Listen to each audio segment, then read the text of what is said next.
Alrighty, this is my Greek and Roman Gods Unit learning object. We are here on our home page. It has the title, who's who, and a little moving graphic, and then we move logically through each of our tabs to get through the learning object. First is Overview, in which we see my rationale for the course, why it is a good, concise, and compact learning object, as well as the learning objectives. By the end of the complete unit, I, the student, should be able to accurately and concisely label the attributes of the major pantheon, confidently explain the religious and cultural significances of those chosen choices for their focus, and describe the influence and adaptation that the Greeks had on the Roman Empire. Moving on to our learning portion, we're going to read a small chunk, watch a small video, and engage in a small activity. Our short reading portion, our video, and our engaging activity, which is an Olympian Gods Hangman game. Moving on to the formal activities, students will choose 2 of the 3 activities and complete them on their own.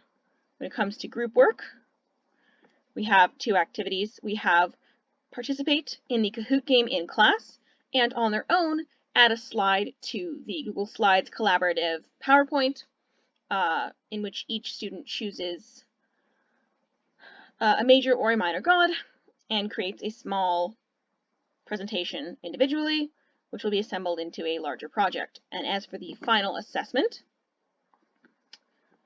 students can choose one of the following 3 projects to demonstrate their understanding and mastery of the aspects of their chosen focus. And then when it comes to my overall product, I am not completely pleased. I know that there was more I could do if I had time and practice, and I could produce a much better product, making this one seem, despite what's good about it, fairly lackluster. Given the constraints on my time and experience, I would say that my mini course, the learning object, is passably functional. My learning object is engaging and fun, and the assessment does allow the student creative liberties while still assessing content mastery. Navigation is fairly straightforward. We use the tabs at the top of the page to move through the steps of the lesson, like we showed: overview, learning objects, or overview objectives, learn, activities, group work, and the assessment. And then in terms of the student evaluation at the end of the unit, the Kahoot judges their quick recall of the information learned, and the project allows for demonstration of overall deeper understanding of the connections between the different people and the different moving pieces. I do feel that I've grown considerably since the beginning of this course. I do not have any prior teaching experience, and so a lot of the concepts and ideas and theories and principles made me feel out of my depth and uncertain and not very confident in what I was doing.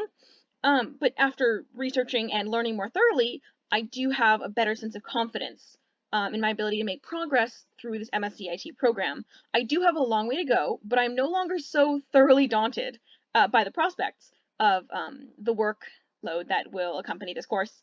I do feel that my use of technology is a little limited, given both my sense of caution and my topic choice, which wasn't very digitally focused.